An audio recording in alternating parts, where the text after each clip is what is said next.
ভাইয়ার সামনে বসে মা ফাতেমা কি বলছে, ভাইয়ার মাথা গরম হয়ে গেছে, কি বলছো তুমি? বলছে মা ফাতেমা বলছে। সি সি সি, হয়তো সিসি কি হইল এখানে, সিসির কি হয়েছে? আমি মা ফাতেমা বললাম, এখানে আমি খারাপ কোনো শব্দ বলি তো সিসি বলছো কেন? বলছে মা আয়েশাকে কি বলো? মা আয়েশা বলি। মা খাদিজাকে কি বলো? মা খাদিজা বলি। মায়ের মেয়েকে কি মা বলা যায়? মা খাদিজা যদি মা হয়, ওনার মেয়ে তো ফাতেমা, তো উনি কেমনে মা হবে? উনি কেমনে? যুক্তি বড় সুন্দর, এরকম অনেক পাবলিক ইমান দিয়ে চলে আসে, কিন্তু এটা তো সুন্নি পাবলিক, এটা কি পাবলিক? বলছে তুমি তাহলে বলতেছো মা খাদিজা বলেছি, মা আয়েশা বলেছি, ওনারা নবীর বিবি, তো নবীর বিবি যদি মা হয়, নবীর মেয়ে তো আর মা হতে পারে না, কারণ মার মেয়ে কি মা হয়? তাহলে সম্পর্কে কি হয়? বোন হয়। তো তোমার তো কথা ঠিক আছে। বলছে ঠিক আছে তো, ঠিক আছে। আচ্ছা তুমি মাহাওয়াকে কি বলো? সে মাহাওয়া বলে। তোমার আম্মা কি বলে? সে মাহাওয়া বলে। তোমার বাবা কি বলে? সে মাহাওয়া বলে। আজকে গিয়ে তোর মার আর মা ডাকবি না, গিয়ে বলবি আফা, গিয়ে বলবি কি? কারণ তুইও বলছিস মা হাওয়া, তোর মাও বলছে মা হাওয়া, তোর বাবা বলছে মা হাওয়া, তো মা যদি একটা হয়, মার ছেলে কেমনে বাপ হয়? আজকে থেকে বাপকে গিয়ে ভাইয়া রাখবি, না হলে ভাড়ায় পেলাম। এতে বলছে কার কপ্পরে বললাম, আমি কার কপ্পরে বললাম?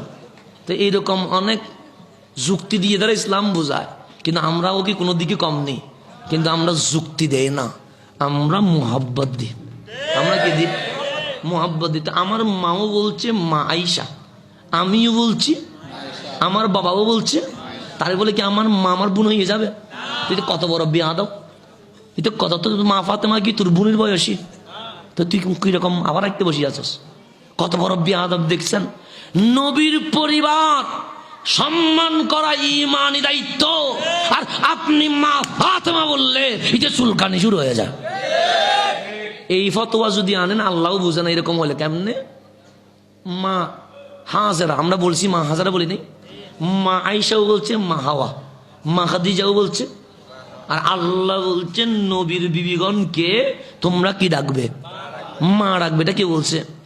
তো মা আয়েশাও বলে মা হাওয়া, আমিও বলি মা হাওয়া, মা খাদিজাও বলে মা হাওয়া, আমিও বলি। সেই জন্য কি মা খাদিজা আমার বোন হয়ে যাবে? কত বড় বেয়াদব দেখছেন। এটা যুক্তি দে, তো যুক্তি দেওয়া এটা ইবলিসের কাজ, আর মাথা নত করে ফেলা এটা সিদ্দিক আকবরের কাজ।